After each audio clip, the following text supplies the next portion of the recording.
네, 여러분 만나서 반갑습니다. 저는 연세대학교 문과대학 영어영문학과에서 현대희곡을 가르치고 있는 우미성입니다. 오늘은 제가 여러분들에게 서양이 바라본 동양, 부제목은 중세 유럽부터 21세기 대중문화까지 라는 주제로 옛날 얘기를 좀 들려드리려고 합니다. 자, 첫 번째 슬라이드 볼까요? 제가 오늘 제 강의의 주제를 서양이 바라본 동양이라고 했는데 사실은 여기에 오류가 있습니다. 서양, 동양 이런 단어 자체가 약간 문제적인 단어들이어서 우리가 일상적으로 쓰면 안 되는 단어들이기 때문이죠. 근데 왜 제가 제목으로 삼았느냐고요? 그 점을 여러분들께 말씀드리고 싶어서 가장 먼저 이 부분을 먼저 지적하고 넘어가고 싶습니다. 서양, 동양 이런 말 중에서 특히 동양에 대한 어원을 제가 여기 좀 찾아봤는데요. 동양이라는 말은 오리엔트라고 표현을 하죠. 이 오리엔트라는 단어는 라틴어에서 근거를 하고 있는데요. 라틴어 오리엔스라는 단어는 아주 옛날부터 rise, 즉 태양이 떠오른다, rising이라는 의미로 쓰였다고 합니다. 그런데 그들은 왜 옛날부터 이렇게 오리엔트라는 단어를 썼을까요? 동쪽에서 당연히 해가 솟아오르기 때문에 동양을 오리엔트라고 부르기도 했지만 문헌을 여러 가지를 찾아보면 이 동양, 그들이 말하는 오리엔트가 끊임없이 지리학적으로는 다른 곳을 의미했다는 걸 알 수가 있습니다. 그래서 기원전의 문헌에 보면 크테시아스라고 하는 고대 그리스의 그 역사학자의 문헌에서는 아주 저 멀리 인디아까지를 지칭하는 듯한 의미로 오리엔트를 쓰고 있다는 놀라운 사실이 발견되기도 했고요. 그 이후에 대다수의 고대 그리스, 로마의 문헌들은 페르시아, 그들이 파악하는 페르시아를 오리엔트라고 인식을 했었고, 그 이후로는 르반트, 이것은 이제 지금의 레바논이나 시리아 지역이죠. 이런 곳을 또 오리엔트라고 지칭을 하기도 했다가 나중에는 광범위한 이슬람 지역 전체를 오리엔트라고 부르기도 했고, 특정 지역인 터키를 의미하기도 했거나 어떤 때는 바빌로니아를 의미하기도 했는데, 굉장히 흥미로운 것은 오히려 동양이나 아시아권이 아닌 북아프리카에 해당되는 이집트 또는 그 지역도 아닌 모로코나 이런 곳들을 오리엔트의 일부로 인식을 했다는 사실이에요. 그래서 이런 데서 알 수 있는 것이 뭐냐면, 서양인들이 고대부터 인식하고 있었던 오리엔트라는 단어는 사실은 아주 구체적인 어떤 동양을 의미하는 것 이상을 넘어서 모든 비유럽적인 공간들, 즉 자기네들이 파악하기에 우리가 아닌 타자 전체를 다 오리엔트라고 지칭했다는 사실이죠. 그런 의미에서 보면 이 오리엔트, 즉 동양이라는 단어가 굉장히 문화적으로 로우디드 텀이다. 우리가 흔히 말하는 문화적인 함의가 굉장히 함축되어 있는데 그 문화적인 함의가 좀 문제적인, 정확하지도 않고 과학적이지도 않고, 그래서 이런 용어들은 좀 사용하지 않는 게 맞습니다. 여러분이 이제 상식적으로 한번 생각해 봅시다. 우리가 지구가 플랫폼이 아닌 축구공 모양이잖아요. 공입니다. 공이기 때문에 사실 따지고 보면 아메리카는 우리의 동양일 수 있어요. 아시아의 입장에서 보면 한참 동쪽 끝에 아메리카가 있죠. 그리고 한참 보면 저 끝부분에 유럽이 있을 수가 있고, 그런데 우리는 유럽과 아메리카를 현재 서양이라고 부르고 동양을 이스라고 합니다. 그 이유는 뭐냐면 이러한 지리학적인 용어들이 초창기부터 유로센트릭, 즉 유럽인들의 경험을 바탕으로 설정이 됐기 때문이라는 거죠. 그래서 사실 어떤 사람들은 우리 아시아, 특히 일본, 중국, 한국을 극동지방이라고 부르기도 하는데 이건 굉장히 문제적인 용어입니다. 우리 입장에서 우리가 극동인 것은 유럽 사람들 입장에서 그런 거지, 우리 아시아 사람들이 그런 용어를 쓰는 건 약간 문제적이거든요. 그러면 대안이 뭐냐면 가장 정확하게 지리학적인 용어를 쓰는 겁니다. 우리는 그냥 우리를 아시아라고 부르고 우리는 유럽이라고 지칭을 하는 것, 이것이 맞는 것인 거죠. 그래서 제가 굳이 쫀쫀할 것 같아 보이지만 이런 용어들을 짚고 넘어가는 이유는 오늘날 우리가 문화적으로 우리 삶의 일부라고 받아들이고 있는 지리학적인 용어들 안에도 얼마나 많은 유럽 중심주의가 내재되어 있는지, 그런 것들을 우리는 일상적으로 너무 모르고 살고 있다는 사실을 상기시켜드리고 싶어서 첫 번째 슬라이드를 보여드렸습니다. 자, 그러면 우리가 몸담고 있는 아시아를 한번 좀 알아봐야 될 텐데요. 사실 21세기의 전 지구상에서 아시아는 가장 핫한 화두입니다. 미국, 유럽 모두가 다 아시아를 알고 싶어하고 아시아를 궁금해하고, 그 다음에 외교적으로도 아시아하고 친하게 지내고 싶어하고 이 아시아가 또 안 좋게 말하면 전쟁도 가장 많이 터지는 가장 심각한 공간이기도 합니다. 이 아시아는요 문제적인 공간일 뿐만 아니라 실제로 물리적으로 이 지구상에서 가장 많은 대륙을 차지하는 컨티넨트, 대륙입니다. 30% 무려 바다를 제외한 대륙 가운데 30%를 차지하는 5대양 6대주 가운데 가장 큰 대륙이고요. 인구 면에서는 무려 지구상의 60%의 인구가 살고 있는 곳이 아시아입니다. 여러분이 아시아 하면 어떤 나라가 들어있는지 다 아시겠죠. 심지어 터키, 이스라엘 이런 나라들도 다 아시아고요. 우리가 알고 있는 그 중동이라고 알고 있는 굉장히 우리와는 이질적일 것 같은 이슬람 문화권 모두 아시아에 속하고 있습니다. 사우스에이시아는 말할 것도 없고 한국과 같은 우리 일본, 중국 이 아시아라고 하는 곳에는 가장 많은 인종들 그리고 가장 많은 에트닉 그룹들, 민족들이 속해 있을 뿐만 아니라 종교적, 신화적, 전통 관습에 있어서 가장 다양한 스펙트럼의 사람들이 이 아시아에 함께 살고 있습니다. 그러다 보니 사실 아시아에는 끊임없이 분쟁도 있고 전쟁도 있고 그리고 서로 이질적인 종교 관습들 때문에 늘 언제나 지구상에 제일 많은 뉴스를 만들어내고 있는 곳이 아시아이기도 하죠. 그런데 아시아의 일부로서 우리 한국인들이 늘 한국 내의 문제뿐만 아니라 아시아를 좀 이 글로벌한 21세기 아시아가 도대체 어떤 위상인지 이런 것들을 문화적으로 이해하는 것이 굉장히 중요하다고 저는 생각합니다. 자, 그래서 제가 부끄럽지만 졸적인데 얼마 전에 이런 책을 하나 써봤어요. 노란 꽃, 서양이 바라본 동양 여자. 그래서 이제 오늘은 제가 여러분께 이 책에서 한 2개 정도의 챕터에 등장하는 내용들을 좀 소개해 드리려고 하는데요. 자, 여러분 아는 인물이 나왔죠? 예. 마르코 폴로 하면 그 지구상에서 서양의 아시아 문화에 대해서 가장 먼저 알린 저자로 알려져 있습니다.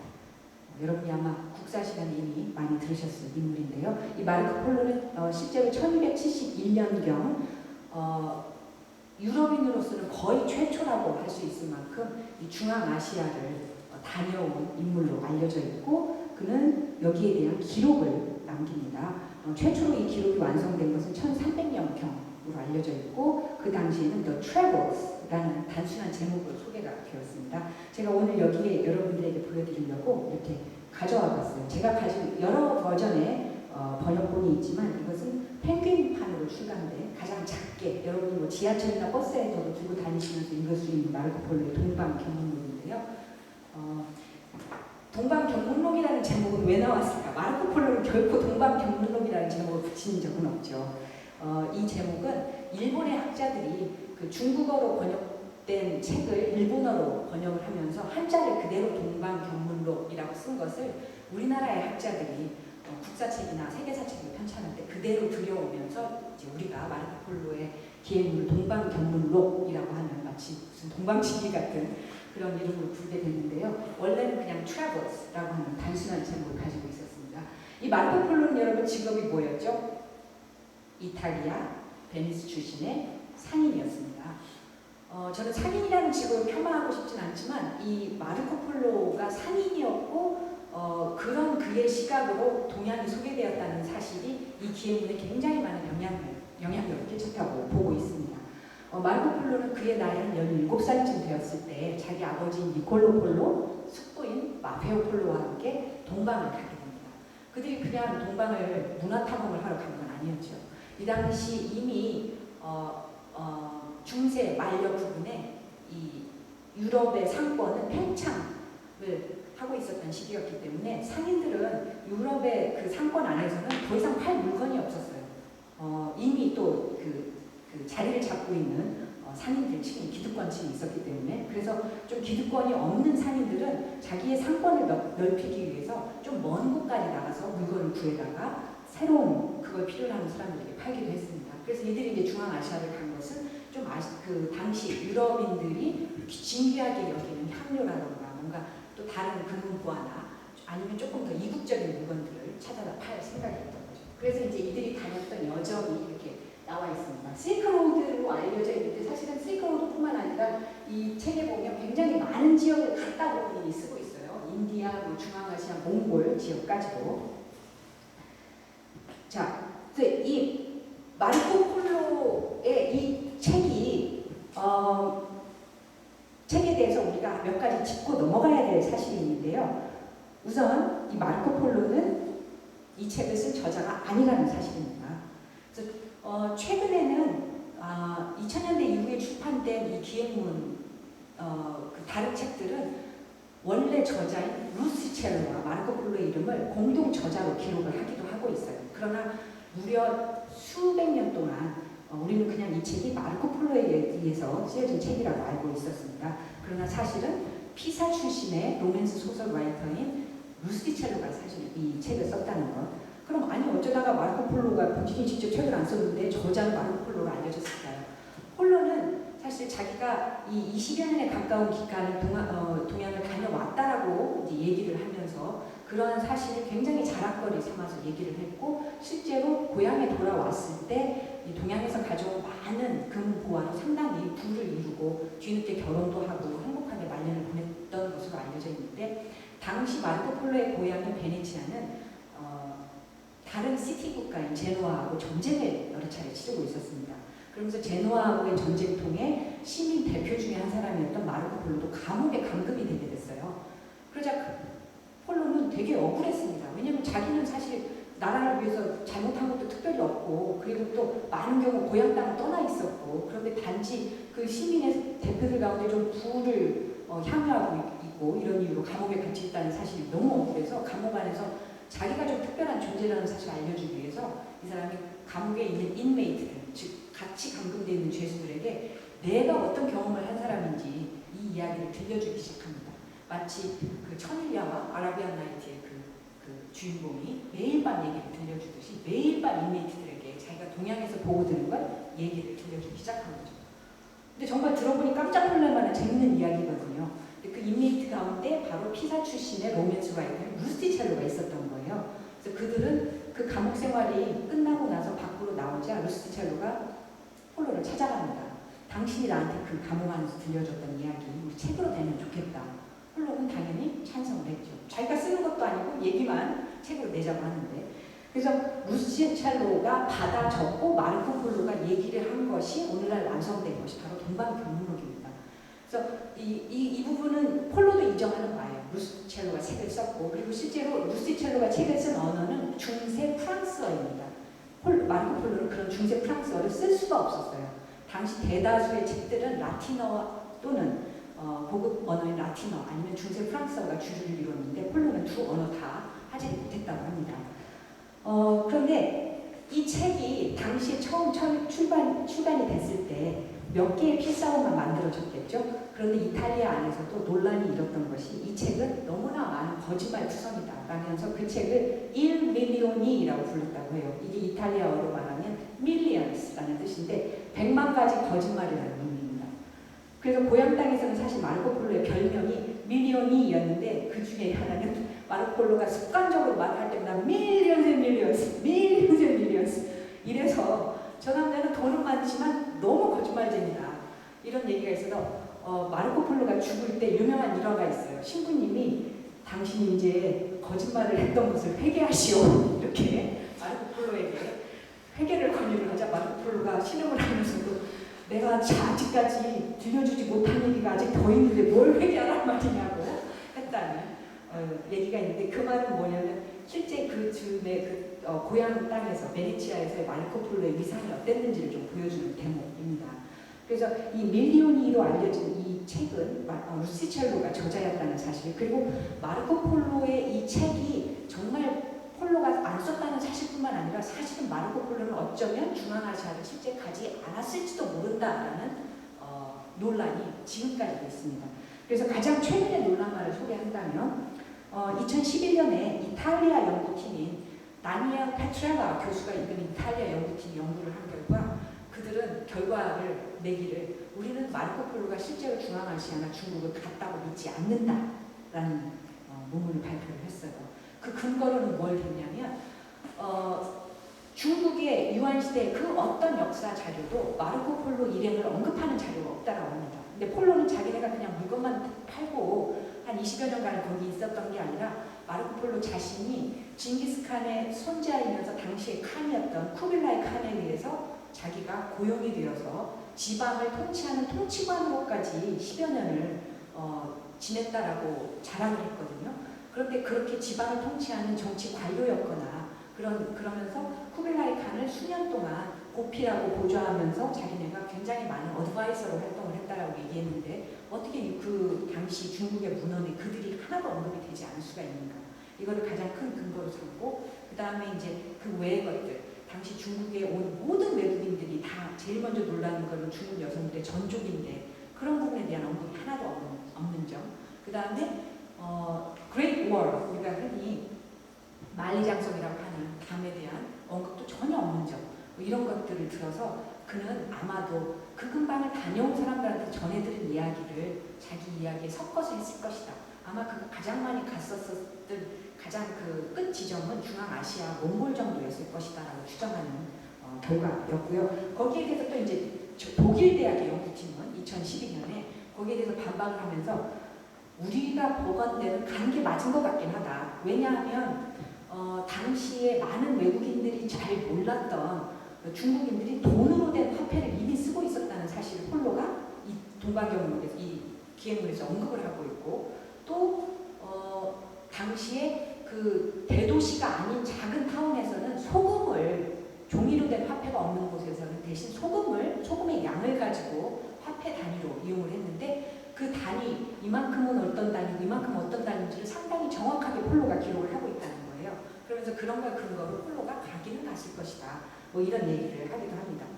어떤 것이 전설일까요? 우리는 아마 이거를 평생 끝까지 모르겠죠. 그러나 많은 역사학자들이 공통적으로 얘기하는 바는 어쩌면 이 지구상에 가장 많은 사람을 속이고 있는 것이 마르코 폴로일지도 모른다.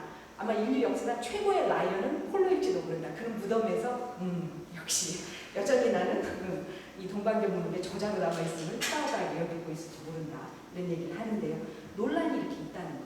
이런 논란에도 불구하고 마르코 폴로의 이 1300년경에 나온 책은 이 후세의 서양과 문화의 그 첫 번째 단추에 굉장한 기여를 하게 됩니다. 일단 그의 책은 한 100년 동안은 잠잠했어요. 그러다가 1450년 구텐베르크의 활자가 처음 개발이 되면서 그 고전 필사분들이 막 찍어내지기 시작하는 시점에 제일 먼저 여러 붓으로 발행된 책 중에 하나가 되었죠.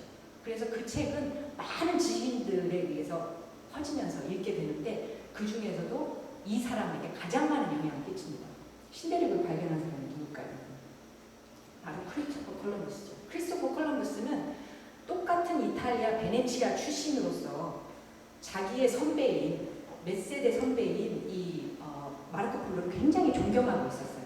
그 사람에 대한 삶도 듣고 알고 있었고 자신의 아이돌이라고 공공연하게 얘기를 할 정도로 폴로의 책을 좋아했었고 그래서 그는 마르코 폴로의 책을 1477년에 처음 접하고서 굳게 믿게 됩니다. 마르코 폴로의 책에 보면 인디아의 오른쪽 끝은 바다다, 거대한 바다다 이런 대목이 나오는데 그 부분을 딱 읽고 마르코 폴로가 영감을 얻기를 인디아의 바로 끝이 거대한 바다라면 어쩌면 지구가 둥그니까 그 당시 이제 약간 선각자들 몇 명이 갈릴레오나 이런 사람들, 콜럼버스나 이런 사람들이 지동설이 아닌 천동설이 아닌 지동설과 둥근 지구설을 믿기 시작하던 시점이었어요.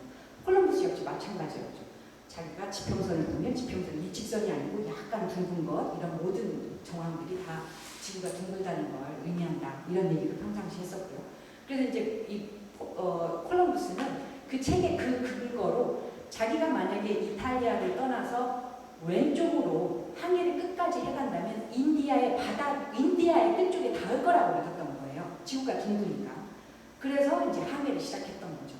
항해를 그냥 한 건 아니죠. 돈이 없었으니까 영국, 포르투갈 이런 왕들을 찾아갑니다. 나한테 벤처 사업에 투자 좀 해주십시오. 여러분이 잘 아시는 대로 당시 이 콜럼버스의 아이디어에 투자를 한 사람 바로 스페인의 여왕인 이사벨라 여왕이죠. 당시 스페인은 영국과 포르투갈을 견제하고 싶었던 거예요. 그래서 이제 또 막 자기는 페르디난드 국왕과 결혼을 해서 상당히 많은 부도 있고 이 돈을 통해서 자기네가 좀 부강해질 수 있다면 얼마든지 투자하고 싶었기 때문에 이사벨라 여왕이 결단을 해서 배를 세 척을 내줍니다. 산타 마리아 뭐 이런 꼴들. 그래서 이제 그 세 척의 배를 이끌고 콜럼버스가 드디어 항해를 한 것이죠. 항해를 해서 가서 당도를 하고 거기서 갈색 피부를 가진 사람들을 보고 그는 당연히 인디아에 도착했다고 믿은 거고 그 사람들이 인디언들이라고 믿었던 거죠. 그러나 사실은 자기도 몰랐지만 유럽과 이 아시아라고 하는 대륙 사이에 거대한 아메리카 대륙이 있었다는 사실을 몰랐던 거예요. 그래서 그 신대륙을 당도했지만 그는 그게 아시아라고 믿었던 거죠. 그래서 그들을 인디언이라고 부른 거고요.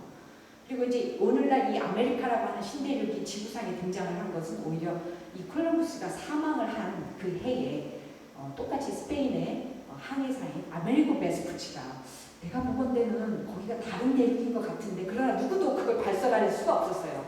당시 그만큼 콜럼버스는 파워가 막강했고 이사벨라 여왕의 총애를 받고 있었기 때문에 아메리고 베스푸치가 이제 자기의 그 믿음을 증명하기 위해서 똑같은 노선을 따라 항해를 한 다음에 이거는 아시아가 아니라 신대륙일 거다라고 하면서 새로 나온 그 땅에 아메리고라는 자신의 이름의 여성형인 아메리카라고 이름을 붙이면서 오늘날 아메리카가 지구상에 새로 이제 등극을 하게 됩니다. 그래서 여기서 알 수 있듯이 마르코 폴로의 책 한 권이 이 지구상에 얼마나 많은 그 영감을 가져왔는지를 알 수 있겠죠. 근데 이렇게 많은 영감을 불러온 이 책에서 실제로 에이전들은 어떻게 묘사되고 적혀 있는지를 제가 좀 찾아왔어요. 이 책이 여러분 전체 여러분이 한번 작심을 하면 한 여름 동안 읽을 수 있는 책입니다. 번역반도 괜찮아요. 꼭 영어가 아니어도. 근데 대부분 제가 물어보면 대학생이나 대학원생분들도 이 책을 끝까지 읽었다는 분은 못 봤어요. 저도 안 읽었을 겁니다. 아마 제가 대학원생 때 그냥 이러한 주제에 관심이 있어서 한번 이를 악물고 읽어봤을 뿐인데요. 350페이지에 해당되는 이 책 전체 가운데 마르코 폴로는 한 무려 200페이지에 해당하는 책을 뭘 묘사하는 데 할애하냐면 쿠블라이 칸의 군대가 얼마나 강성한가를 얘기하고 있어요. 당시 쿠블라이 칸에 대해서 그는 자기는 중앙아시아 쪽으로 가면 집도 없고 텐트 치고 살고 있고 그 다음에 그 낙타나 망아지들 그 우유를 받아서 먹고 있는 이런 유목민들의 문화를 생각을 했는데 중앙아시아로 점점 다가갈수록 새로운 문명이 있거든요. 이 사람들은 이미 중국인들은 여러분 아시겠지만 입식 생활을 시작하고 있었고 침상에서 잠을 자고 식탁에서 밥을 먹고 종이화폐가 있었고 화약에 뱉는 데 있었고 그게 굉장히 충격이었던 거예요. 그래서 이제 이 책에서 쿠블라이 칸이 다스리고 있는 이 나라의 시빌라이제이션이 얼마나 강성하고 파워풀한가를 강조를 합니다. 여기서 보시면 아시겠지만 쿠블라이 칸은 뭐 Great Khan, 아예 the greatest lord, 최고의 군주이다, the most powerful man in the world 뭐 이런 식의 표현을 엄청나게 많이 쓰고 있어요. 그래서 태어난 지금까지 전 세계를 통틀어서 동서양을 막론하고 가장 위대한 군주일 것이다 하면서 많은 부분에 특히 그가 강성한 이유는 그의 잘 마련된 조세 제도, 그 다음에 그의 가장 강성한 군인들이다라고 강조를 합니다. 쿠블라이 칸의 부대는 너무나 잘 정비되어 있고 그들의 군대는 너무나 막강하여 너무나 질서정연하며 그들은 갈색 구릿빛 그 근육질을 가지고 모든 치안을 완벽하게 다스리고 이런 식의 말을 합니다. 그래서 정말 쿠블라이 칸의 남성들의 그 어떤 남성성 이런 걸 강조를 하고요. 반면에 여성에 대해서는 그다지 많이 묘사를 하고 있지 않지만 여성에 대해서 묘사를 하는 대목들은 아주 독특하게 몇 가지 경우에 해당이 됩니다. 첫 번째는 아시아 여성의 어떤 여성적인 매력을 강조하는 대목이나 아니면 특이한 결혼제도, 예컨대 일처다부제나 일부다처제를 강조를 합니다. 여기 제가 한번 여성을 묘사하는 대목을 적어와 봤어요. 여러분 영어라고 너무 외면하지 마시고 Walking freely about the town, attired with great magnificence. 해석을 좀 간단히 보면 말을 자유롭게 걸어다니면서 아주 화려하고 장엄하게 옷을 차려입고 heavily perfumed, 아주 진한 향수를 뿌려주면서 많은 하녀들을 거느리고 and lodging in richly ornamented apartments, 그리고 굉장히 화려하게 장식된 구역에서 살고 있는 이러한 이 아가씨들은 여성들은 highly proficient and accomplished in the use of endearments and caresses. 어떤 말에 특히 능하냐면 so that 순서대로 볼까요? 이 아가씨들은 아주 다정다감한 endearments and caresses, 아주 다정다감하고 그 부드러운 그런 언어 사용에 너무나 능숙해서 특히 특히나 adapted to every sort of person. 어떤 유형의 사람들한테 가장 적절하게 알맞는 말을 구현하는 데 재능이 있어서 so that foreigners who have once enjoyed them remain utterly beside themselves and so captivated by their sweetness and charm that they can never forget them. 그래서 외국인들이 한번 그들과 가까이서 즐기고 나면 그들의 달콤함과 매력에 푹 빠져서 결코 그들을 잊을 수 없다. 이런 묘사를 하고 있어요. 여기 등장하는 이 여성들은 누굴까요, 여러분? 프로스티튜트죠, 당연히. 당시 항구 도시인 항주에서 사람들을 맞이하던 프로스티튜트입니다. 이 당시만 해도 중국도 유교적인 전통이 강해서 여성들이 함부로 남성들을 이렇게 대면을 하거나 특히 외국인 남성들을 대면하거나 이런 여성들의 대다수가 절대 아니었어요. 아주 극히 일부, 그것도 아주 소수의 여성들이 외국인들을 상대로 어떤 성적인 접대를 하고 대가를 받고 이랬겠죠. 그런데 재밌는 것은 이 책에서 이걸 묘사하면서 이들을 절대로 프로스티튜트라고 언급을 하지 않습니다. 그러다 보니 이 후대에 이 기행문을 해석을 하는 그 해설자들마다 번역가들마다 다르게 썼는데요. 그 중에 로널드 레이삼이라든가 다른 그 번역가들은 이런 사람들은 그냥 에이시언 워먼이라고 표현을 했어요. 마치 아시아 여성들 전체가 다 어떤 이렇게 성적인 환대에 능하고 외국인들에게 이렇게 서비스를 제공하고 이런 이미지를 주죠. 그래서 이제 마르코 폴로가 왜 굳이 여성들을 묘사하면서 이런 어떤 성적인 판타지를 강조를 했냐 하면 제가 책에도 잠깐 쓴 대목을 말씀드리면 이 당시에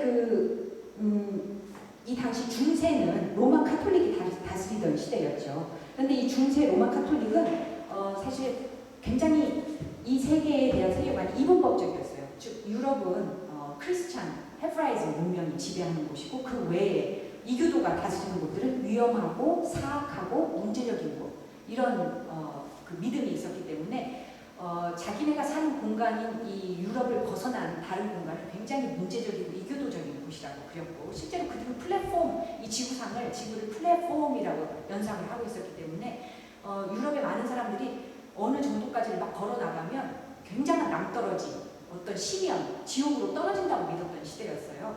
그랬기 때문에 이제 많은 당시에 그 중세 유럽의 유럽인들은 이런 문제적인 세계관을 가지고 있었고 그래서 타자인 아시아 문명은 굉장히 이런 문제적인 공간으로 느끼고 있었는데 특히나 이 17살에 한창 성적인 어떤 욕구가 한창 치솟던 이 마르코 폴로로서는 아시아 여성들에게 굉장히 로맨틱한 관심이 많이 있었다고 합니다. 그래서 실제로 유목민 촌에 도착하면 이 젊고 혈기왕성한 폴로는 그 유목민 촌장의 다른 누군가를 열심히 보고 내가 혹시나 뭔가 어떻게 연결될 계기가 없었을까 보기도 했었고 그래서 이제 어떤 유목민 촌장이 자기 폴로가 불우한 삶이라는 사실을 알고 자기 딸을 그 텐트에 들여보내기도 했다라고 이런 기록도 남아 있습니다.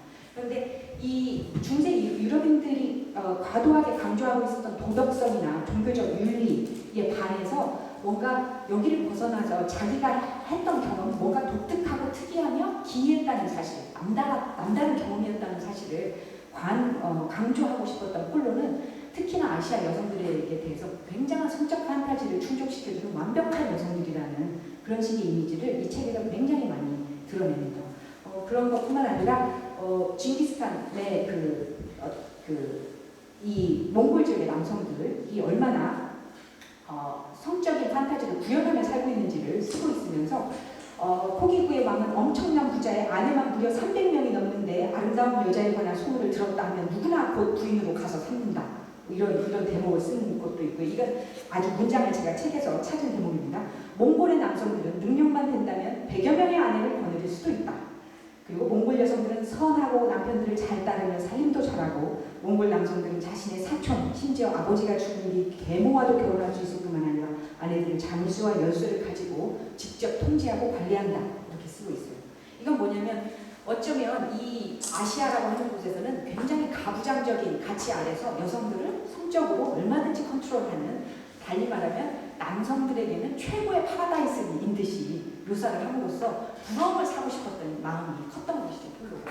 그러다 보니까 이제 이런 이미지들이 이 책을 통해서 양산이 되기 시작한 겁니다. 그래서 결과적으로 보면 이 마르코 폴로의 책은 어떤 결과를 낳냐면 아시아 남성은 하이퍼 매스큘리니티, 남성성도 그냥 남성성이 아니라 아주 그냥 과도한 남성성의 소유자인 듯이 그럼으로써 결국은 언젠가는 이 몽골의 남성들이 유색인종들이 유럽을 침공해 들어와서 헤브라이즘 문명을 다 지배하고 유럽의 여성들까지도 다 아시아에 씨를 뿌려서 우리 문명을 씨를 말리게 하고 파괴할 것 같다는 두려움을 자아내게 됩니다. 그런 걸 바로 옐로우 피버, 옐로우 페리이라고 하죠. 여기서의 옐로우는 이제 아시아 인종을 가리키기도 하고 당시 황화강을 옐로우 피버라가 옐로우 리버라고 불렀다고 해요. 그러니까 중국 문명을 지칭하는 의미, 공통적으로 쓰이는 겁니다. 그래서 여기서 발생된 어떤 아시아인에 대한 공포를 옐로우 페리라고 하고요. 반면에 아시아 여성에 대해서는 하이퍼 페미니티, 그냥 여성성 정도가 아니라 과도한 여성성의 소유자인 것처럼. 그래서 어떤 서양 남성도 아시아 여성은 한 번쯤 나쁘게 표현하면 맛을 봐야 될 그런 성적 판타지를 충족시켜 줄 수 있는 대상인 듯이 이런 이미지를 양상합니다. 이 책은 이런 의미에서 굉장히 어떻게 보면 문제적이죠. 그리고 그 이후에 나중에 여러분들이 서양의 어떤 할리우드의 영화에서 보면 그 아시아 남성들이 등장하는 이미지에도 지대한 영향을 끼쳤다고 볼 수 있어요. 그럼 여러분이 속으로 내가 본 할리우드 영화에서는 아시아 남성들이 널드로 나오던데 스튼 안경 끼고 여자친구도 없고 말도 잘 못하고 따지고 보면 그런 널드 타입의 에이시언 남성도 옐로우 페릴에 근거한 거예요. 그들의 하이퍼 매스큘리니티가 두렵기 때문에 오히려 그들을 억압하고 그들의 남성성을 문화에서 삭제하거나 지움으로써 우리가 얼마든지 그들을 배타적으로 밀어낼 수 있다라고 믿는 믿음을 심어주기 위한. 그러니까 사이콜로지컬하게 심리적으로 따지면 그렇게 과도한 브루스리 타입의 근육이 울근불근하고 남성적, 과도하게 남성적이고 말 한마디 없으면서 그냥 장검으로 사람을 몇 죽이는 아시아 남성상이나 아니면 과도하게 널드 타입이어서 여성들에게 접근도 못하는 성적 매력이 아예 없는 남성 타입 두 가지가 다 사실은 한 가지 옐로우 페릴이라는 심리에서 기원했다고 볼 수 있는 거죠. 그 심리적인 기제는 어떻게든 아시아 남성의 남성성을 뿌리를 삭제하고 우리 문화권에서 차단하고 싶은 그런 심정이 배태되어 있다고 볼 수 있습니다. 그래서 이건 굉장히 문제적인 것이에요. 그래서 이제 문화권에서는 실제로 이런 아시아 남성에 대한 하이퍼 매스큘리니티, 하이퍼 페미니니티가 어떤 식으로 작동하는지를 보기 위해서 한 가지 사례만 말씀을 드리겠습니다. 여러분 사실 한 20세기 이후에 전 세계의 어떤 서양 문화에서 아시아 여성을 가장 많이 대표한 어떤 아이콘, 상징물을 꼽으라면 그 중에 하나가 푸치니 오페라 나비리우일 거예요. 우리가 마치 로미오와 줄리엣 이런 거를 책을 안 읽었어도 내용이 어떻게 전개되는지를 다 아는 것처럼 이 푸치니 오페라 나비부인은 안 보신 분도 다 내용을 대충 압니다. 여기 보면 이제 미국의 그 해군 장교인 핑커튼이 나가사키라고 하는 곳에 가서 이 나가사키의 초초산 나비부인과 사랑에 빠져서 계약 결혼을 하는데 어쩔 수 없이 그는 나라의 구름을 받고 다시 미국으로 가게 되죠. 그래서 3년 만에 있다가 돌아온다고 하고 떠나는데 초초사는 이제 아이를 혼자 임신한 채 아이를 낳고 그래서 이 아이를 키우면서 남편이 돌아오기를 기다립니다.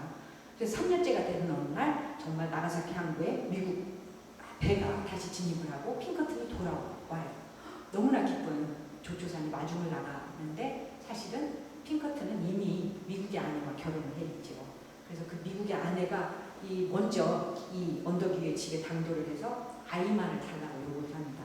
거기에 너무 충격을 받으면서 자기 사랑이 배신당했다는 생각과 동시에 내가 없어져야 나의 아이가 미국에 가서 행복하게 살 거라는 믿음으로 자기 아버지의 장검, 명예롭게 불명예스럽게 사는 명예롭게 죽는 게 낫다라고 적혀진 그 아버지가 하락기를 했던 장검으로 자기 몸을 찔러서 죽는 이런 내용의 푸치니 오페라 나비부인이에요.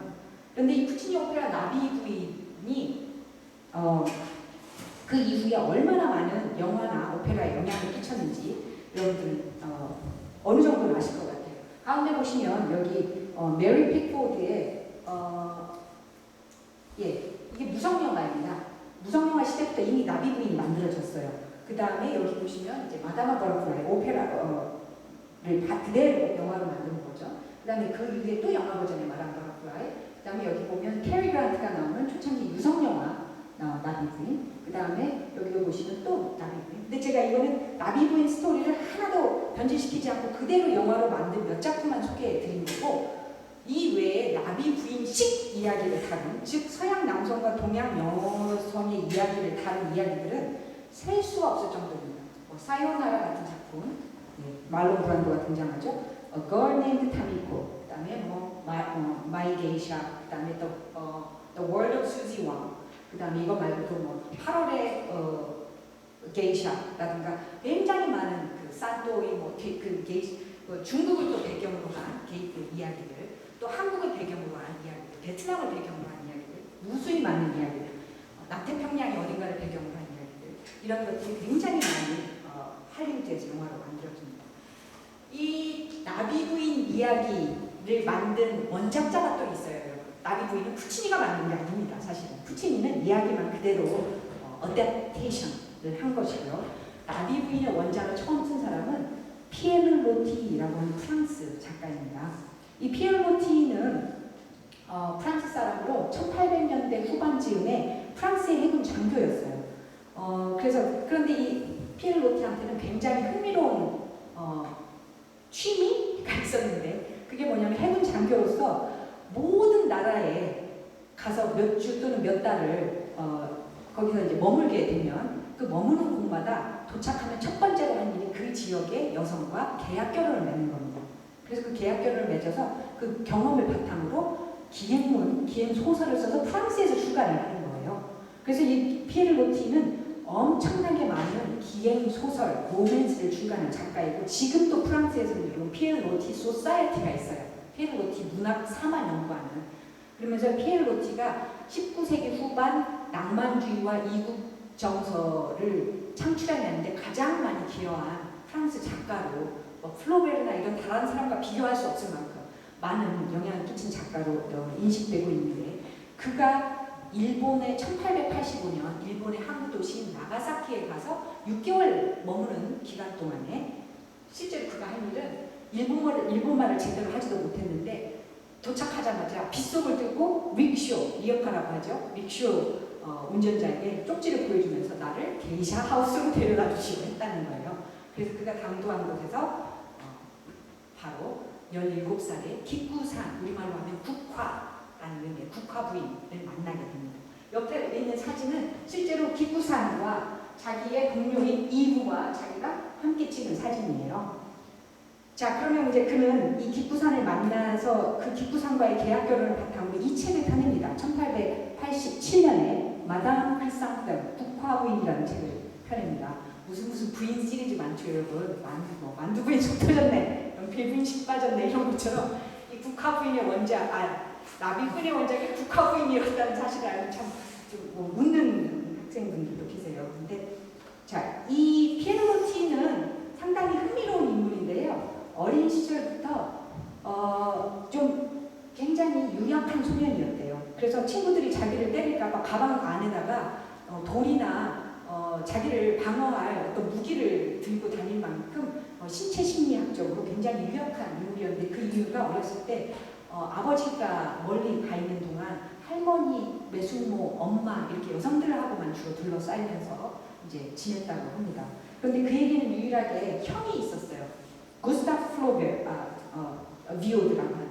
이 당시 구스타프 비오드는 굉장히 촉망받는 해군 장교였을 뿐만 아니라 굉장히 핸섬하고 잘생기고 문무에 모두 등한 완벽한 르네상스맨이었다고 합니다. 그런데 그러던 어느 날 그가 타히티에 가서 사랑하는 여성을 만나서 타히티에 장기 주둔을 하게 됐어요. 그러자 프랑스 정부가 마음에 안 들었던 거죠. 해군 장교인데 타히티에 가서 너무 오래 있으니까. 그래서 그를 다른 곳으로 발령을 냅니다. 그러자 거기에 불만을 품은 그는 어딘가로 사라져 버렸어요. 근데 그의 행방불명이 의도된 것인지 아니면 프랑스 정부에서 누군가를 파견해서 그를 암살했는지 아직도 미스테리라고 합니다. 그 이후로 구스타프 보르드는 완전한 행방불명이 됐어요. 그래서 그 집안에서는 굉장히 충격이었죠. 집안의 희망이었는데. 그래서 그가 사라지고 나서 자기 형의 뒤를 밟아서, 상당히 나이차 많은 그 형의 뒤를 밟아서 본인 역시 해군 장교가 되겠다고 지원을 하면서 로티의 해군 장교 생활이 시작이 됩니다. 그런데 문제는 피에르 로티가 바이섹슈얼이었어요. 바이섹슈얼이었다는 사실이에요. 그러니까 로티는 프랑스에서 아내를 만나서 결혼 생활도 수십 년 했고 아들도 두었고 행복한 결혼 생활을 했지만 사실 그는 남성과의 사랑에 더 관심이 많은 사람이었고 이 당시는 지금과 달리 19세기만 해도 동성애자의 그 성향을 가진 사람들이 공직이나 이런 데서 탄압을 받았던 때였기 때문에 피에르 로티는 자신의 성적인 정체성을 감춰야만 하는 상황이었어요. 그래서 로티는 사실은 이게 피에르 로티가 직접 자기 시신이 그린 스케치입니다. 굉장히 매스큘린한 남성들과의 어떤 그 카스튬 파티, 가장 무도회를 배에서 즐겼다고 해요. 그리고 자기 스스로도 굉장히 자기 몸에 강박적으로 근육을 만들려고 애를 쓰면서 아크로바트도 연습하고 에어로빅도 하고 이제 그의 그 게이 아이덴티티가 자신의 작품에 어떤 영향을 미쳤는지에 대해서 연구한 저런 그 책이 출간되기도 했습니다. In Love with a Handsome Sailor 이런 책들이. 이제 피에르 로티는 자신의 어떤 이러한 성적 정체성을 감추기 위해서 더욱더 강박적으로 자신과 원주민 여성들과의 이성애적인 사랑을 강조한 로맨스를 지속적으로 출간을 합니다. 그가 제일 먼저 그러한 전통, 자기 나름만의 어떤 글쓰기 전통을 만든 건 터키에 갔을 때였어요. 터키에서 만난 아지아데라는 여성과의 삼각관계를 자기와 버나드라고 하는 하인, 자기는 사실 버나드하고의 그 로맨스도 동시에 즐기면서 이 아지아데하고의 삼각관계를 그린 소설을 출간을 하면서 그 이후로 이거를 패턴으로 만든 거죠. 아까 여러분 앞서 여기서 사진에서 등장한 이브도 그가 내심 굉장히 좋아했던 파트너였습니다. 그래서 사실 기쿠산을 만나러 갔을 때도 누구를 게이샤 중에 고를까 할 때 로티가 일부러 이브에게 네가 정하라고 하죠. 그리고 이브가 기쿠산을 선택을 합니다. 이 말은 뭐냐면 그는 또 한 번의 트라이앵글, 즉 삼각관계를 의도적으로 즐기고 싶었던 것이죠. 그래서 이제 출판한 것이 마담 크리상템입니다. 그래서 마담 크리상템에 보면 늘 이 세 사람이 어울려 다녀요. 심지어 모기장이 친 여름 일본의 작은 오두막에 세 사람이 같이 잠도 자고 이런 장면들이 이제 등장을 합니다. 그래서 이 피에르 로티는 그 소설만 그렇게 가장 자기의 어떤 정체성을 감추려는 기제로 사용한 게 아니라 그의 삶 전체가 굉장히 연극적이었어요. 여기서 보시면 시리아에 방문을 했던 피에르 로티는 실제로 자기가 마치 시리아의 장군인 것처럼 복색을 하고 한동안 다니고요. 이제 피에르 로티가 자기 고향집에 있는 자기 집을 이슬람의 아방궁처럼 꾸며놓은 거예요. 왜냐하면 자기가 이슬람의 그런 그 군주처럼 그렇게 인식하고 싶어서. 여기는 보면 이 사람이 이집트에 다녀오고 나서 이집트 로코 문화에 심취해서 자기가 이렇게 하고 다녔던 거죠. 이게 뭐냐면 이제 피에르 로티는 굉장히 특정한 문화에 심취하면 그 문화의 그 남성적인 파워나 이런 것들을 자기가 구현하고 싶어 하는 거예요. 그래서 저는 왜 이런 얘기를 장황하게 말씀드리냐면 우리가 오늘날 알고 있는 나비 부인의 원작인 국화 부인이 바로 그러한 어떤 의도된 목적에서 만들어진 소설이라는 사실을 말씀드리고 싶은 것입니다. 그래서 이제 이 피에르 로티가 출판한 1887년 국화 부인은 프랑스에서 굉장한 성공을 거둡니다. 왜냐하면 극동아시아, 당시 일본만 해도 굉장히 조용하고 이 유럽 사람들한테서는 그 동아시아에 대해서 잘 알려진 바가 없었기 때문에 마담 크리상템이 굉장히 인기를 끌었고 실제로 이 작품은 앙드레 메사제라고 하는 프랑스의 오페라 연출가가 오페라 버전으로 만들어서 무대에 올리기도 했어요. 그런데 상업적으로는 그다지 성공하지 못했다고 합니다. 왜? 여주인공이 안 죽거든요. 오페라 마지막에 보면 둘이 헤어지는데 남자 주인공인 로티가 내가 이제 떠나는데 얼마나 가슴 아파할까 하면서 자기가 이제 금화로 지불을 하고 간 계약금을 지불했죠. 하고 이제 방을 나와서 창문 안으로 들여다봤더니 이 여주인공이 놀랍게도 망치로 금화를 두드려보고 있었어요. 이 금화가 진짠가? 아닌가? 이 17살만 먹은 이 국화 부인은 당시 자기가 보필해야 될 자기 아픈 엄마와 동생들이 있었던 거예요. 그래서 그녀는 이 계약 결혼이 낭만적인 이유가 아니라 현실에 의해서 입각한 결혼이었을 뿐인데 로티는 그걸 인정하고 싶지 않았던 거죠. 자기가 알고 있는 한 모든 여성은 자기한테 사랑에 빠져서 자기가 떠나면 다 죽거나 자살을 해야 된다라고 믿었기 때문에 소설에서는 일부러 그렇게 썼습니다. 자기 소설에서는. 그런데 앙드레 메사게는 이 오페라를 올릴 때 여주인공을 죽이지 않고 그냥 헤어지는 걸로 만들었는데 어떤 평론가들은 마지막이 너무 심심했고 여주인공이 너무 고집이 셌다. 그래서 이 오페라는 성공하지 못했다. 이런 평들을 쓰고 있어요. 그래서 그랬는지 나중에 이 작품을 각색을 하면서 푸치니보다 더 이전에 그 단막극을 만들었던 이 미국의 작가들은 여주인공을 죽이기로 작정을 합니다. 작품 안에서. 그래서 실제로 남자 주인공과 헤어지면서 여자 주인공이 자결을 하는 쪽으로 선택을 하고 아이도 그 푸치니는 이탈리아 문화권에서 가부장적인 이탈리아 문화권에서 더 입양하고 싶어 하게 아들로 성별을 바꿉니다. 원래는 아들이 아니었던 것을. 그래서 이제 이 피에로티가 제가 보세요. 여러분이 이거 작품 프랑스어로 기술을 보실 필요 없죠. 얼마나 많은 소설들을 써냈는지. 1879년 아지아데부터 르 마리아즈 드 로티 두 번째 소설은 터키에서의 로맨스를 그린 거고 르 로맨 드 스파이 스페인에서의 로맨스를 그린 것, 그 다음에 뭐 저기 나오죠. 1877년 마담 크리상템. 그 이후 모든 것들이 다 나중에 마담 크리상템이 성공하니까 마담 부인이라고 자두 부인이라는 소설도 또 썼어요. 그래서 이렇게 일본에 대해서는 두 개의 소설이 있습니다. 제가 기록을 찾아보니까 피에로티가 한국도 다녀봤어요. 그런데 운 좋게도 한국에서는 한 번밖에 안 머물렀어요. 그 한 번밖에 안 머물러서 남대문 앞에서 포즈를 취하고 찍은 사진이 딱 있더라고요. 아마 오래 있었으면 누군가 또 피에로티하고 로맨스가 있어요. 뭐 순위 내지는 다른 한국 소설이 나왔을 수도 있었을 텐데 없었던 것이 다행인 거죠. 네. 그 다음에 이제 이 나비 부인 이야기는 문제적이라는 사실을 느끼고 이거를 패러디로 만들려고 시도한 작가도 있었습니다. 여러분들은 안 익숙할지 모르겠는데 미국의 희곡 작가인 중국계 희곡 작가인 데이비드 헨리 황 같은 사람은 마담 버터플라이에 드러난 게 너무 문제적이지 않는가. 서양인들이 동양인에 대해서 가지고 있는 성적 환상 이런 거를 좀 깨야 된다고 생각해서 패러디를 씁니다. 1888년 이 엠 버터플라이라는 작품을 쓰고 이 작품은 여러분 우리나라에서 굉장히 많이 공연이 됐어요. 그리고 바로 얼마 전에도 또 공연이 돼서 마음만 먹으면 한국에서도 지금 이 공연을 많이 보실 수가 있습니다. 이 브로드웨이 버전의 엠 버터플라이 장면을 지금 보여드리고 있고 영화화된 1993년 제러미 아이언스가 등장한 영화 버전으로 여러분이 얼마든지 보실 수가 있는데요. 이 작품은 그 작품성을 인정받아서 토니상을 수상했을 뿐만 아니라 비평가상을 비롯한 굉장히 많은 상을 수상을 했지요. 그런데 이런 한 작품이 수백 년 묵은 서양이 동양에 대해서 가지고 있는 환상을 허물어뜨리기에는 아직 힘이 붙인 거죠.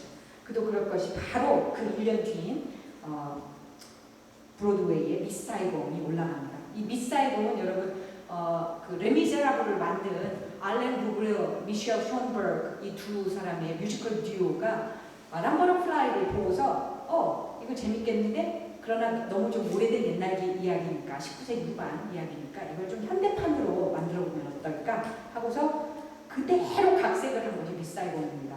마담을 그대로 현대판 영어로 미스로 바꾸고 버터플라이 대신 베트남을 배경으로 했으니까 사이공이라고 이름을 붙인 거죠. 그래서 이 미스 사이공이 이제 영국에서 먼저 런던에서 무대에 올라갔고 브로드웨이에서 1989년에 올라갔으면서 엄청나게 흥행에 성공하죠.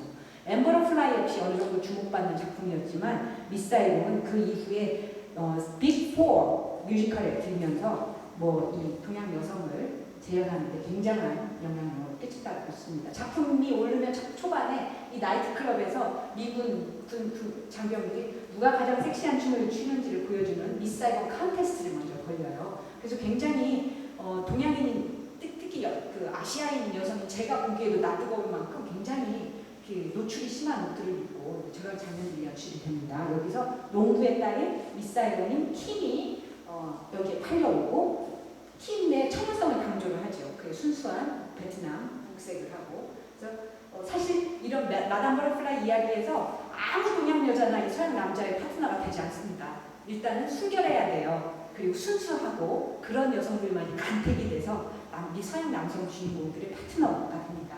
그래서 이제 하룻밤을 이들이 보내게 되고 그러나 안타깝게 바로 사이공이 침략을 하면 이제 올라가면서 호치민시 에서 이제 이 모든 미군들이 탈출을 해야 되는 순간이 오면서 헬리콥터를 타고 탈출을 하죠.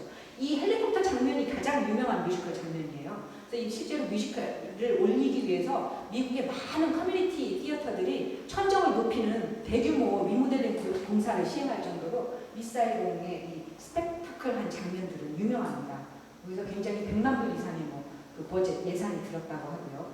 그런 이후에 역시 똑같이 자기 아이를 낳아 키우면서 이제 미군 장교의 아이를 낳아 키운다는 의미로 그녀를 탄압하려는 베트공들하고 맞서 싸우는 그런 장면들. 이야기의 결말은 결국 검으로 찌르진 않지만 총으로 자기 머리를 쏘아서 자기가 하는 걸로 끝나는 게 미사일공입니다. 이 작품도 굉장히 문제적인데 역시 흥행에는 성공을 했지. 그래서 이제 제 강의가 끝으로 치닫고 있는데요. 여러분이 아마 어쩌면 여기까지는 옛날 이야기이지만 요즘은 조금 아마 아메리칸 드라마나 이런 거를 아시는 분들은 저보다 더 많이 미국 대중문화에 등장하고 있는 아시아 캐릭터들을 보셨을 거예요. 엘리 맥베일 같은 그 시리즈에 루시 리우 등장을 하죠. 굉장히 좀 특이하고 흥미로운 인물로 등장을 하고 거기서 인기를 얻은 루시 리우는 2000년에 찰리스 엔젤에 등장을 합니다.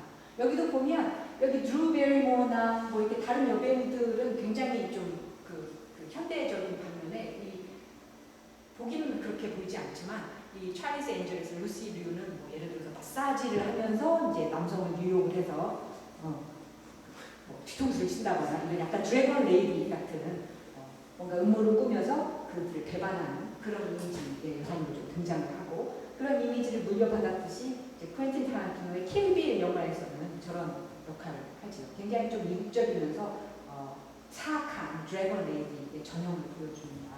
최근에는 지금 현재까지도 방영되고 있는 엘리멘터리라고 하는 셜록 홈즈를 뉴욕판으로 각색한 시리즈에도 루시 리우가 등장을 하는데요. 루시 리우는 뭐 찬반 여론이 많습니다. 아시아 여성들의 여러 다면적인 모습을 보여준다는 의견도 있고 또 어떤 사람들은 문제적이라고 하는 사람도 있고 여러분들이 이런 역사를 알고서 루시 리우의 이미지를 보시면 조금 더 생각이 깊어지실 거예요. 그래서 그런 의미에서 제가 보여드리고 그 다음에 이제 우리 한국 사람들에게는 특히 로스 같은 작품이 굉장히 주목을 받았죠. 특히 우리 한국의 배우인 김윤진 씨가 등장을 하기 때문에 그리고 몇몇에 대한 정말 한국어로 실제로 등장을 하죠.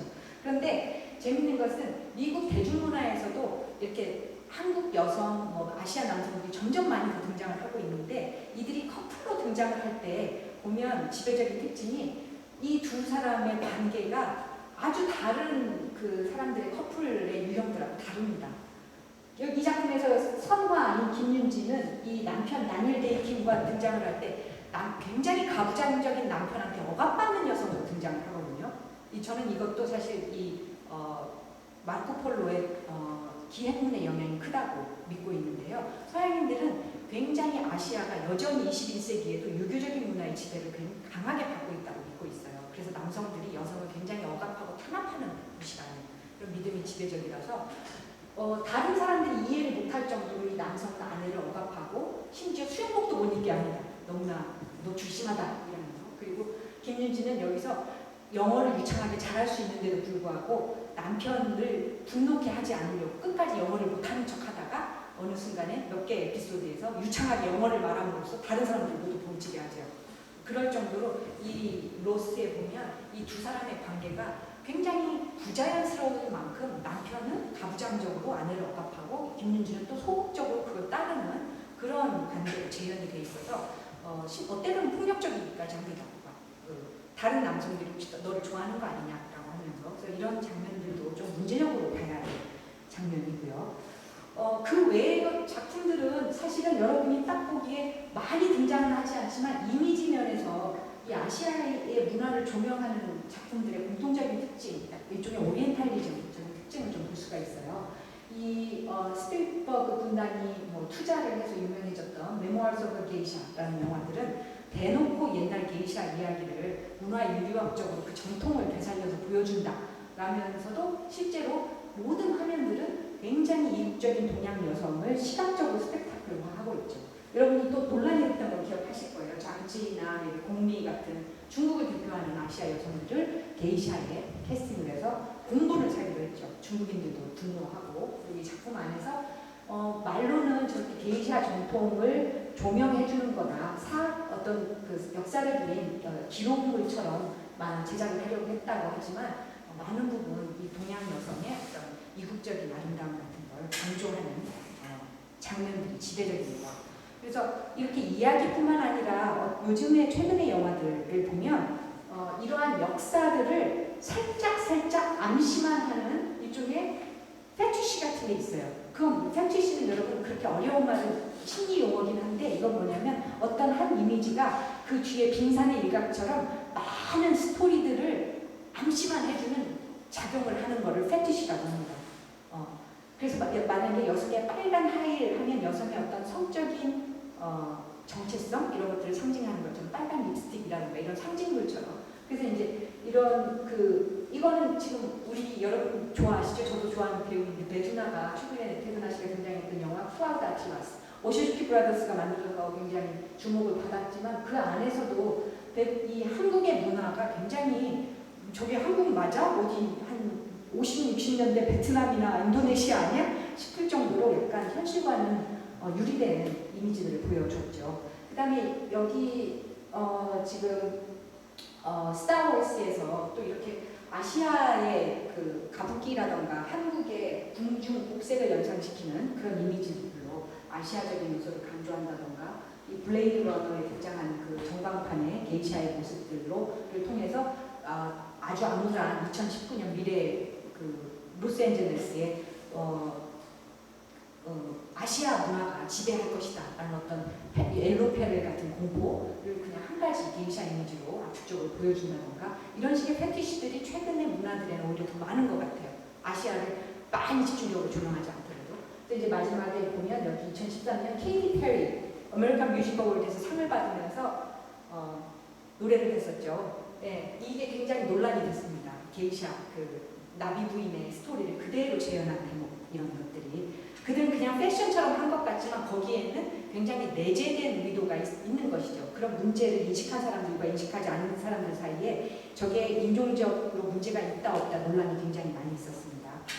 그리고 이제 여러분이 아시듯이 최근에는 이병헌 씨가 G.I. Joe 시리즈나 아니면 그 P가 이제 닌자 어쌔신 같은 영화에 등장을 했는데 왜 이렇게 한국 배우들이 늘 권총으로 쏠 수 있는데도 늘 장검으로 싸움을 할까요? 그 옆에 주변 사람들은 다 총으로 싸우는데 항상 장검으로 싸우죠. 왼손으로 마샬아트를 하거나 장검. 이게 이제 디렉터들이 원하는 거예요. 아시아 배우들한테 그들이 여전히 시각적으로 원하는 것은 머슬 아니면 장검으로 보여주는 아시아적인 색채 아니면 마샬아트. 즉 아시아적인 정체성이라는 거죠. 그래서 그런 것이 문제적이라고 꼭 보지는 않습니다. 그러나 그것이 아시아의 남성성을 제한하고 있지는 않은가 이거를 한번 말씀을 드리고 싶은 것이죠.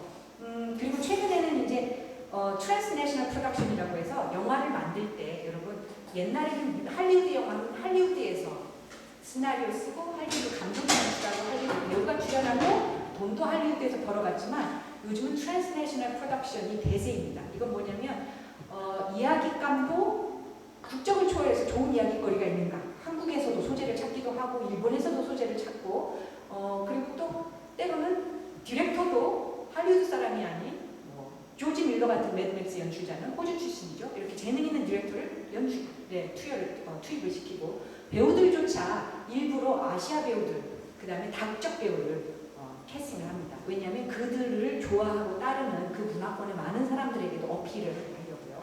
그러면서 수입도 투자한 사람들에게 투자한 만큼 적극적으로 배급을 합니다. 그래서 이런 트랜스내셔널 프로덕션이 대세이다 보니까 앞으로는 점점 더 우리는 할리우드에서 전략적으로라도 아시아계의 배우들을 더 많이 보게 될 거예요. 최근에 여러분 최민식 씨가 루시에 등장한 건 아시죠? 르베송 감독은 공공연하게 자기는 올드보이에서 본 최민식에게 너무나 인상이 강렬해서 그를 꼭 캐스팅하고 싶었다라고 얘기를 하죠. 최민식 씨는 여기서 영어 대사도 하지도 않아요. 우리말로 대사를 하죠. 그의 공포심을 강조하려 했다고 하죠. 르베송.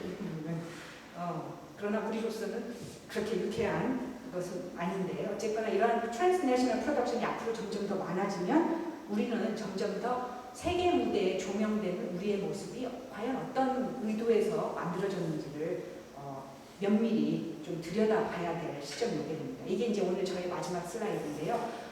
한류는 이제 한류 1.0 시대를 마감하면서 2.0으로 접어들었다라고 어떤 학자들이 얘기를 합니다. 이건 무슨 말이냐면 초창기 한류는 코리안 드라마, 그다음에 한국의 몇 개의 영화들이 이제 시작을 했어요. 그러나 그런 그 초창기 한류 1.0의 한류가 요즘은 이제 색채를 달리하면서 드라마나 영화보다는 K-팝, 그다음에 한국의 음식 또는 한국의 패션, 이런 다양한 한국적인 것들에 관심을 보이는 새로운 유형의 한류를 창출해내고 있고, 우리나라는 굉장히 급격히 지구상의 어떤 나라도 하지 못했던 불과 몇 데케이드 만에, 몇십 년 만에 문화를 소비하던 수입해오던 그런 포스트콜로니얼한 나라에서 문화를 창출하는 문화 수출국으로 급격히 변모를 하고 있어요. 그러다 보니까 우리가 인식하고 있는 아시아의 정체성, 우리가 인식하고 있는 한국의 브랜드 이미지, 그 다음에 우리가 인식하고 있는 아시아의 masculinity, femininity, 여성성, 남성성, 이런 것들이 우리 문화를 어떻게 만들고 어떻게 그들에게 보여줄 것인가가 굉장히 중요한 시기가 도래한 것이죠. 그래서 이제 21세기에 우리는 우리 대중문화를 그냥 우리 것이고 우리가 즐기고 우리가 좋으면 됐지 뭐가 아니라 앞으로는 글로벌한 문화 환경에서 과연 저런 것들이 어떠한 브랜드 이미지나 우리들 스스로를 어떠한 모습으로 거울 안에 투영시키고 있는 것인가를 좀 폭넓게 생각하시라는 의미에서, 그리고 코스모폴리탄한 어떤 시민으로서 그런 시민의식도 조금 더 자라야 되지 않을까 하는 마음에서 오늘 이 주제로 여러분께 말씀을 드렸습니다. 장시간 들어주셔서 너무 감사합니다. 또 뵙게 되기를 바랍니다.